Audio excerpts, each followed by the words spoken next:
This interview is for information only and should not be considered as investment advice or a recommendation to buy shares in the company featured. Welcome to this Stockbox interview.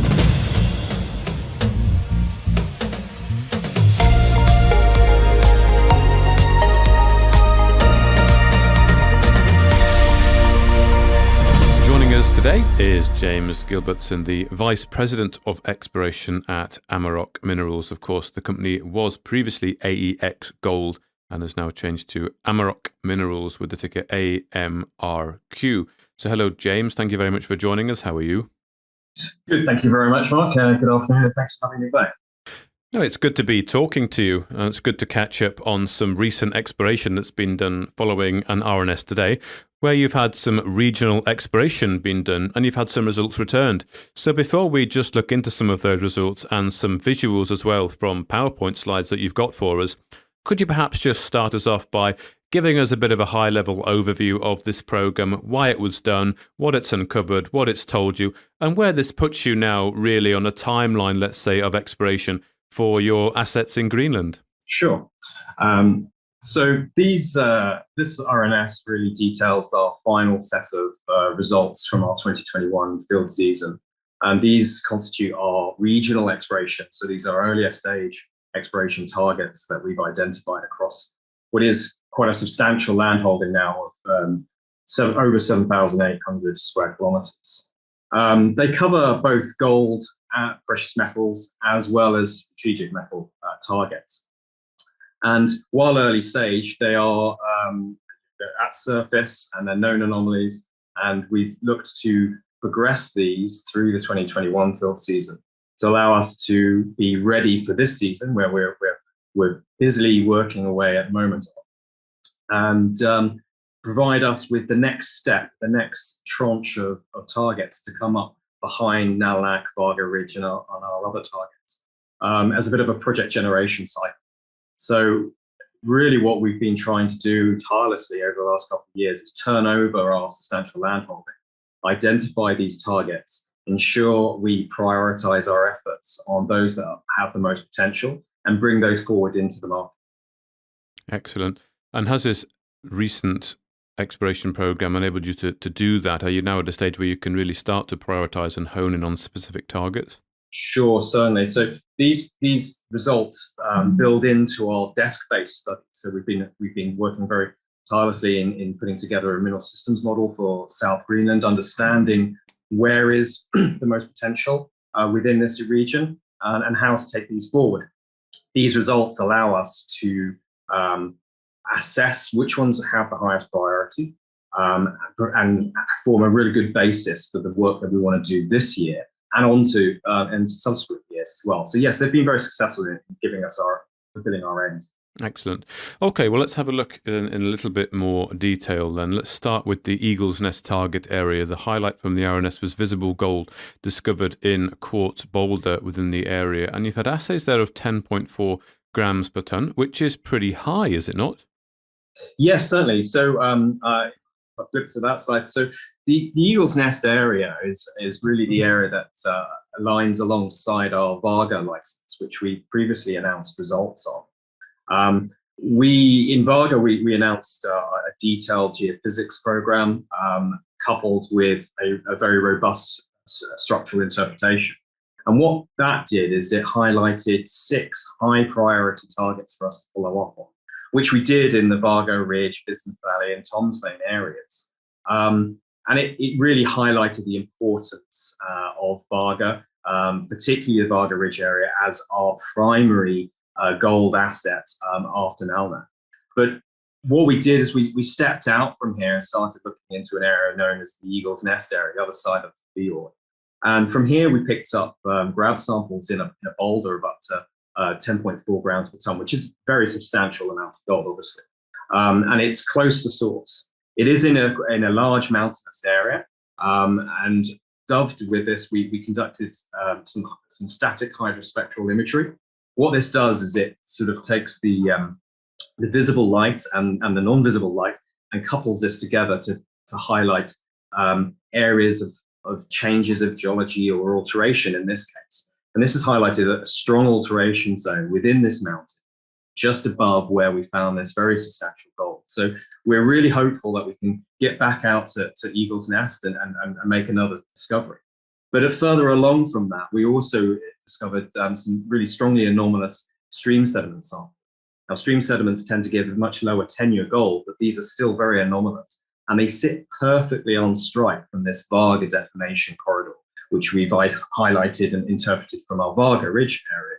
So we're really quite excited that this is just yet further expanding what is a really important area, which is centered on this Nanortalik gold belt, which straddles southern Greenland and runs right away from North America across southern Greenland and is interpreted into Scandinavia as well. And Amarok's in a very fortunate position of holding most of that land now in South Greenland. So the world is our oyster in finding these further discoveries. And then the Eagle's Nest area just is yet another stepping stone towards finding these targets and building upon them. Indeed. Was there a reason why you did step out to this Eagle's Nest area then? Because it is on the other side of the fjord, like you say, and there's no, is that aeromag we're looking at where these 6 targets were? Yes, that's right. We're looking at detailed aeromag here across the Varga. So yeah, the Eagle's Nest area was a known area. There had been some anomalous stream sediments and samples taken from there previously. And it's a long strike really from Nalnak, which is obviously our key asset.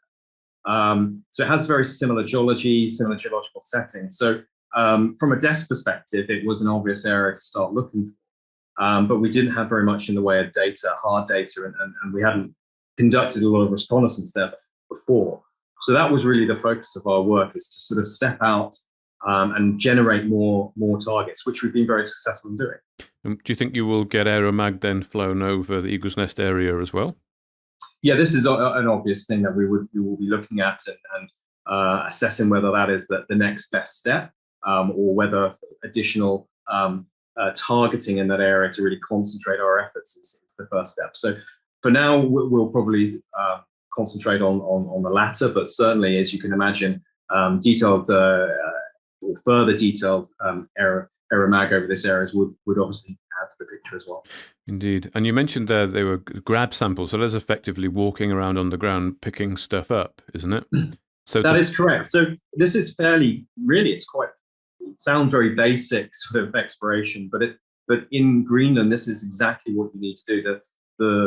There is very little in the way of vegetation. There's very little in the way of soils.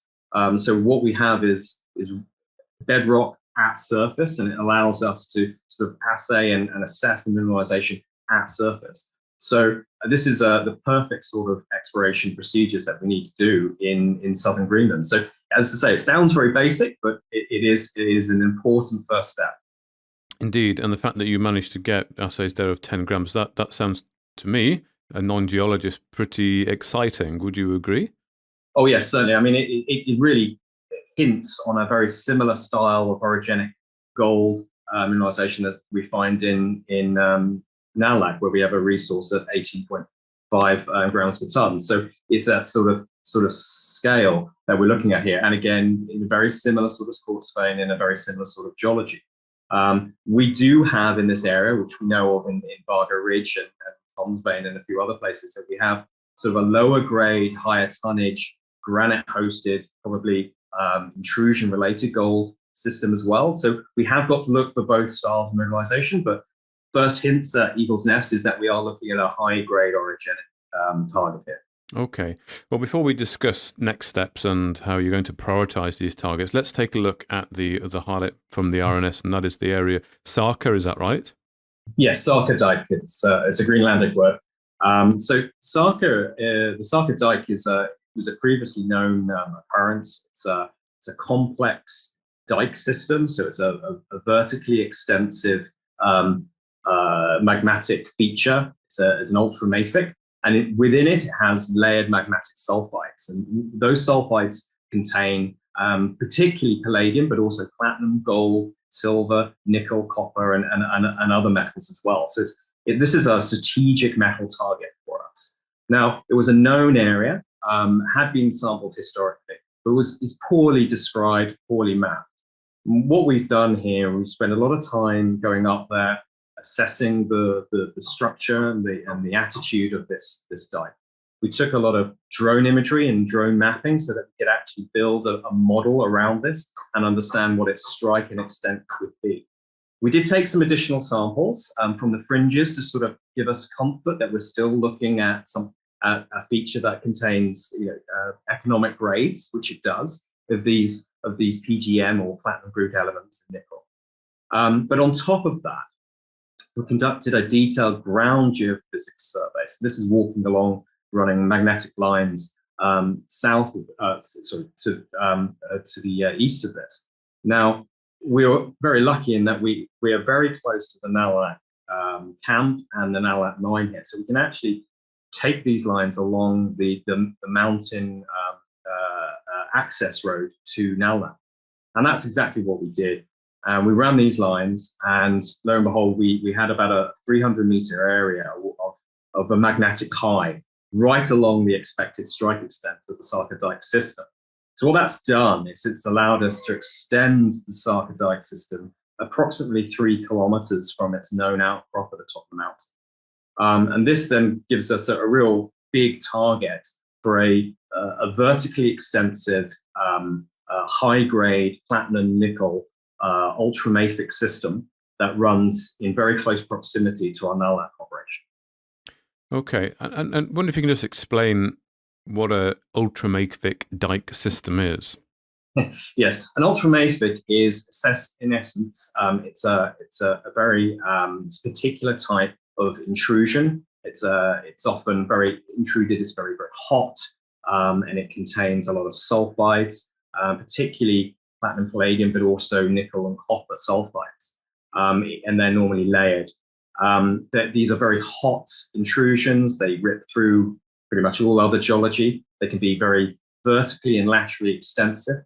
And there's a number of these systems in southern Greenland that are related to some of these very exotic intrusions that we find in South Greenland, which host a lot of the world's rare earth elements. Kavanafelt and Motzfeldt and Tambres are good examples of these. And associated with those, what termed as Garda intrusions, you have a lot of these very unique dike systems, so vertically extensive intrusions. And we're lucky enough to have a lot of these in our license. And Sarka is the most obvious of that and the easiest to access for us. As I say, it's very, very close to Nalak. Okay, so the company's now not just looking at gold then, and maybe that's the reason for the name change as well, is it? Because you've got multiple commodities now potentially on your whole license areas. That's correct. So we thought the time was right to change the name from AX Gold to Amaroq Minerals, which allows us to illustrate the change, not change in direction, but the expansion in our portfolio, so that we are now focusing on a gold stream, obviously. That is what we have at Nalak, and we have some fantastic projects, but equally to open up the possibility of finding strategic metals. South Greenland sits on the conjugate of two important belts. We have the Nanortalik Gold Belt, but equally we have the Voisey's Bay Garda tract that runs from Labrador right across southern Greenland and again into northern Europe and Scandinavia. And that hosts a lot of these very particular rare earth, nickel, copper anomalies and ore bodies. So we're really in the pinch point of those two, and we wanted to expand, allow our name to illustrate the expanded remit of our exploration to cover strategics as well. Okay, so what comes next then, James? Are you going to continue to prospect the wider area and also try to find areas that are interesting or potentially have a lot of deposits there? Or are you at the point now with you've got, of course, Nalunaq, the Eagle's Nest area, and Sarka? Are you now at the point where you actually want to focus on these three areas and you're going to hone in on specific targets? Just give us a flavour for what the team are working on at the moment. Sure. So it's a bit of both, actually. We do want to concentrate on a couple of key assets. Obviously, Nalunaq, where we are in the process of additional drilling through this season. But equally, and places such as Varga Ridge, where again we're also drilling, and Saba, which is an IOCG style copper play that we've announced as well. But in parallel to that, we want to continue to generate new assets and new targets. We have a very substantial land holding that hosts an awful lot of very interesting geology. and we don't want to lose sight of that. So we will continue on that project generation cycle. So in terms of our regional assets, we will continue through this season to build upon these results and the others that we have announced prior to this, with a view to allowing them to graduate up from this early stage up into a drill stage, and then ultimately into a resource stage and definition, and then onto technical studies and feasibility studies and the like. I don't think we want to be to concentrate ourselves solely on one or two assets. We've got too much at play here. We've got too much ground to consider, and too many interesting targets to bring to market. Mm-hmm. And when you talk about this season, that's obviously the drilling season. When does that run to and from in Greenland? So in Greenland, traditionally the field season would run from sometime in April through to October or thereabouts. However, we're in a situation where we have a fully winterized camp at Nalnak, which allows us to operate 12 months of the year. So we're not sort of held by that, but that certainly is the key field season, because you can obviously move around a lot easier in that time. And we've been in operation since April at Sava, Varga Ridge, Nalnak, and also on these regional assets. So we're very, very busy at the moment. We've got a lot of people in the field and a lot of interesting news to come. Excellent. Well, I'm pleased to hear that. It certainly sounds like you've got off to a pretty good and interesting, exciting, you might want to say, start. So, as you say, there's still people working in the field, still plenty of work to be done. So, I presume there's going to be a fair bit of future news coming from the company as the exploration continues. Certainly is. Watch this space. There's plenty to talk about. Excellent. Well, thank you very much, James Gilbertson, the Vice President of Exploration at Amaroq Minerals. Thank you for your time. Thank you, Rob. If you enjoyed this interview, then give us a thumbs up, a like or a retweet. Subscribe to us on YouTube or follow us on Twitter, and hit that notification bell to be the first to know when we release new content. There's loads of great content on our website too, across all our programs at stopboxmedia.com. Thank you for watching.